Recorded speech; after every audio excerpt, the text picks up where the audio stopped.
Bienvenidos a leer toda la Biblia. Enero 1, Génesis capítulo 1, verso 1 al capítulo 2, verso 25. En el principio, Dios creó los cielos y la tierra. La tierra no tenía forma y estaba vacía, y la oscuridad cubría las aguas profundas, y el Espíritu de Dios se movía en el aire sobre la superficie de las aguas. Entonces Dios dijo: «¡Que haya luz!» Y hubo luz. Y Dios vio que la luz era buena. Luego separó la luz de la oscuridad. Dios llamó a la luz día y a la oscuridad noche. Y pasó la tarde y llegó la mañana. Así se cumplió el primer día. Entonces Dios dijo: «Que haya un espacio entre las aguas para separar las aguas de los cielos de las aguas de la tierra». Y eso fue lo que sucedió. Dios formó ese espacio para separar las aguas de la tierra de las aguas de los cielos, y Dios llamó al espacio cielo. Y pasó la tarde y llegó la mañana.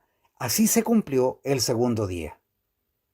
Entonces Dios dijo: «Que las aguas debajo del cielo se junten en un solo lugar para que aparezca la tierra seca». Y eso fue lo que sucedió. Dios llamó a lo seco tierra y a las aguas mares. Y Dios vio que esto era bueno.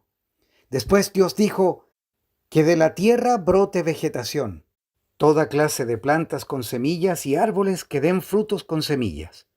Estas semillas producirán, a su vez, las mismas clases de plantas y árboles de los que provinieron». Y eso fue lo que sucedió.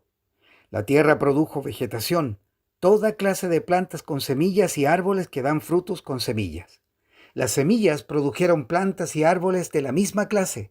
Dios vio que esto era bueno. Y pasó la tarde y llegó la mañana. Así se cumplió el tercer día.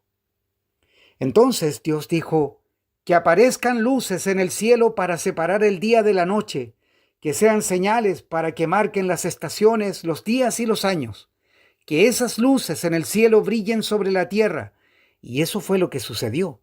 Dios hizo dos grandes luces, la más grande para que gobernara el día y la más pequeña para que gobernara la noche. También hizo las estrellas. Dios puso esas luces en el cielo para iluminar la tierra, para que gobernaran el día y la noche, y para separar la luz de la oscuridad. Y Dios vio que esto era bueno. Y pasó la tarde y llegó la mañana. Así se cumplió el cuarto día. Entonces Dios dijo: «Que las aguas se colmen de peces y de otras formas de vida, que los cielos se llenen de aves de toda clase». Así que Dios creó grandes criaturas marinas y todos los seres vivientes que se mueven y se agitan en el agua, y aves de todo tipo, cada uno produciendo crías de la misma especie. Y Dios vio que esto era bueno. Entonces Dios los bendijo con las siguientes palabras: «Sean fructíferos y multiplíquense. Que los peces llenen los mares y las aves se multipliquen sobre la tierra». Y pasó la tarde y llegó la mañana. Así se cumplió el quinto día. Entonces Dios dijo: «Que la tierra produzca toda clase de animales, que cada uno produzca crías de la misma especie, animales domésticos, animales pequeños que corran por el suelo y animales salvajes». Y eso fue lo que sucedió. Dios hizo toda clase de animales salvajes, animales domésticos y animales pequeños, cada uno con la capacidad de producir crías de la misma especie. Y Dios vio que esto era bueno. Entonces Dios dijo: «Hagamos a los seres humanos a nuestra imagen, para que sean como nosotros. Ellos reinarán sobre los peces del mar, las aves del cielo, los animales domésticos, todos los animales salvajes de la tierra y los animales pequeños que corren por el suelo». Así que Dios creó los seres humanos a su propia imagen. A imagen de Dios los creó, hombre y mujer los creó.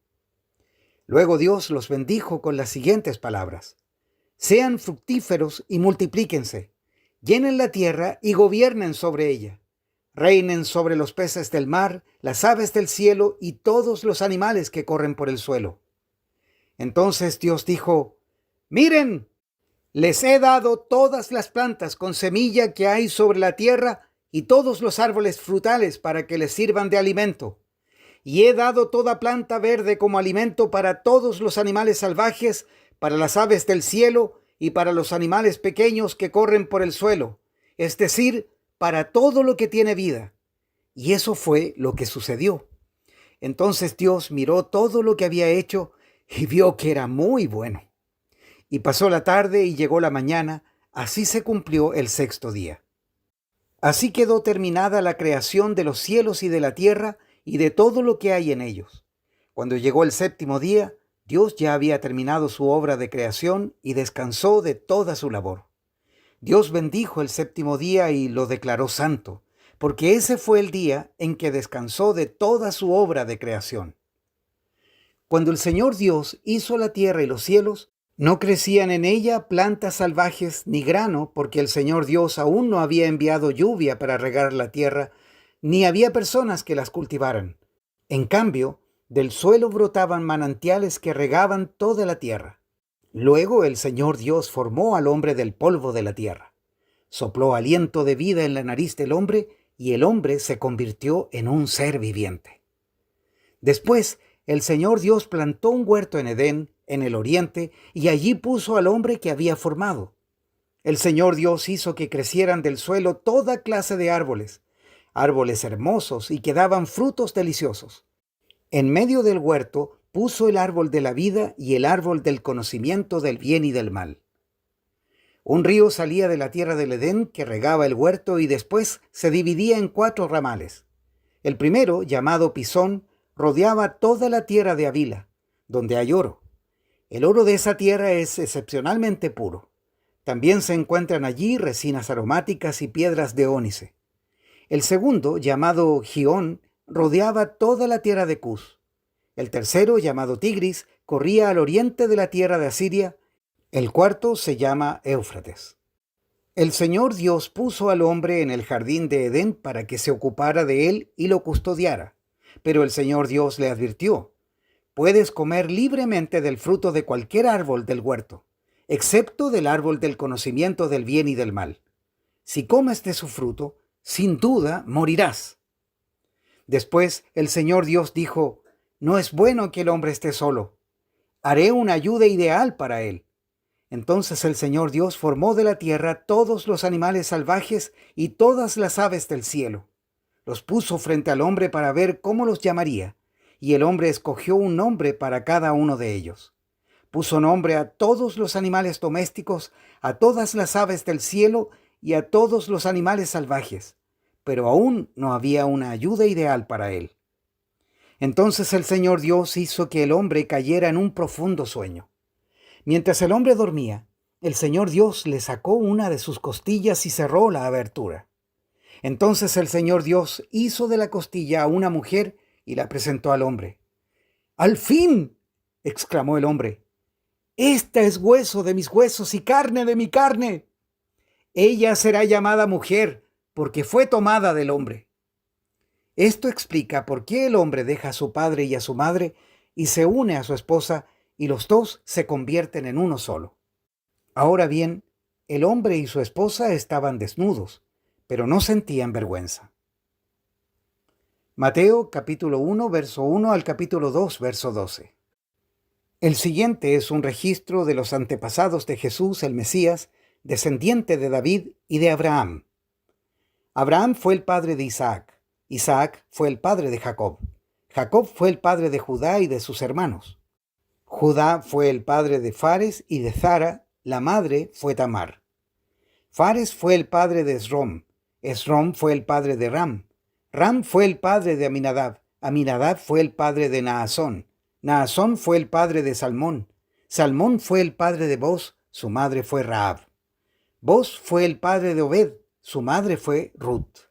Obed fue el padre de Isaí. Isaí fue el padre del rey David. David fue el padre de Salomón. Su madre fue Betsabé, la viuda de Urías. Salomón fue el padre de Roboam. Roboam fue el padre de Abías. Abías fue el padre de Asá. Asá fue el padre de Josafat. Josafat fue el padre de Joram. Joram fue el padre de Uzías. Uzías fue el padre de Jotam. Jotam fue el padre de Acaz. Acaz fue el padre de Ezequías. Ezequías fue el padre de Manasés. Manasés fue el padre de Amós. Amós fue el padre de Josías. Josías fue el padre de Joaquín y de sus hermanos, quienes nacieron en el tiempo del destierro a Babilonia. Luego del destierro a Babilonia, Joaquín fue el padre de Salatiel, Salatiel fue el padre de Zorobabel, Zorobabel fue el padre de Abiud, Abiud fue el padre de Eliakim, Eliakim fue el padre de Azor, Azor fue el padre de Sadoc, Sadoc fue el padre de Aquim, Aquim fue el padre de Eliud, Eliud fue el padre de Eleazar, Eleazar fue el padre de Matán, Matán fue el padre de Jacob, Jacob fue el padre de José, esposo de María. María dio a luz a Jesús, quien es llamado el Mesías. Todos los que aparecen en la lista abarcan 14 generaciones desde Abraham hasta David, 14 desde David hasta el destierro a Babilonia y 14 desde el destierro a Babilonia hasta el Mesías. Este es el relato de cómo nació Jesús, el Mesías. Su madre, María, estaba comprometida para casarse con José, pero antes de que la boda se realizara, mientras todavía era virgen, quedó embarazada mediante el poder del Espíritu Santo. José, su prometido, era un hombre bueno y no quiso avergonzarla en público. Por lo tanto, decidió romper el compromiso en privado. Mientras consideraba esa posibilidad, un ángel del Señor se le apareció en un sueño. «José, hijo de David», le dijo el ángel, «no tengas miedo de recibir a María por esposa, porque el niño que lleva dentro de ella fue concebido por el Espíritu Santo. Y tendrá un hijo y lo llamarás Jesús, porque él salvará a su pueblo de sus pecados». Todo eso sucedió para que se cumpliera el mensaje del Señor a través de su profeta. «Miren, la Virgen concebirá un niño, dará a luz un hijo y lo llamarán Emanuel, que significa Dios está con nosotros». Cuando José despertó, hizo como el ángel del Señor le había ordenado y recibió a María por esposa, pero no tuvo relaciones sexuales con ella hasta que nació su hijo, y José le puso por nombre Jesús. Jesús nació en Belén de Judea durante el reinado de Herodes. Por ese tiempo, algunos sabios de países del oriente llegaron a Jerusalén y preguntaron: «¿Dónde está el rey de los judíos que acaba de nacer? Vimos su estrella mientras salía y hemos venido a adorarlo». Cuando el rey Herodes oyó eso, se perturbó profundamente, igual que todos en Jerusalén. Mandó llamar a los principales sacerdotes y maestros de la ley religiosa y les preguntó: «¿Dónde se supone que nacerá el Mesías?» «En Belén de Judea», le dijeron, «porque eso es lo que escribió el profeta. Y tú, Belén, en la tierra de Judá, no eres la menor entre las ciudades reinantes de Judá, porque de ti saldrá un gobernante que será el pastor de mi pueblo Israel». Luego Herodes convocó a los sabios a una reunión privada y, por medio de ellos, se enteró del momento en el que había aparecido la estrella por primera vez. Entonces les dijo: «Vayan a Belén y busquen al niño con esmero. Cuando lo encuentren, vuelvan y díganme dónde está para que yo también vaya y lo adore». Después de esa reunión, los sabios siguieron su camino y la estrella que habían visto en el oriente los guió hasta Belén. Iba delante de ellos y se detuvo sobre el lugar donde estaba el niño. Cuando vieron la estrella, se llenaron de alegría. Entraron en la casa y vieron al niño con su madre, María, y se inclinaron y lo adoraron. Luego abrieron sus cofres de tesoro y le dieron regalos de oro, incienso y mirra. Cuando llegó el momento de irse, volvieron a su tierra por otro camino, ya que Dios les advirtió en un sueño que no regresaran a Herodes. Salmos capítulo 1, versos 1 al 6. ¡Qué alegría para los que no siguen el consejo de malos, ni andan con pecadores, ni se juntan con burlones, sino que se deleitan en la ley del Señor, meditando en ella día y noche! Son como árboles plantados a la orilla de un río, que siempre dan fruto en su tiempo. Sus hojas nunca se marchitan y prosperan en todo lo que hacen. No sucede lo mismo con los malos. Son como paja inútil que esparce el viento. Serán condenados cuando llegue el juicio. Los pecadores no tendrán lugar entre los justos, pues el Señor cuida el sendero de los justos, pero la senda de los malos lleva a la destrucción. Proverbios capítulo 1, versos 1 al 6. Estos son los proverbios de Salomón, hijo de David, rey de Israel. El propósito de los proverbios es enseñar sabiduría y disciplina, y ayudar a las personas a comprender la inteligencia de los sabios. Su propósito es enseñarles a vivir una vida disciplinada y exitosa y ayudarles a hacer lo que es correcto, justo e imparcial. Estos proverbios darán inteligencia al ingenuo, conocimiento y discernimiento al joven. Que el sabio escuche estos proverbios y se haga aún más sabio.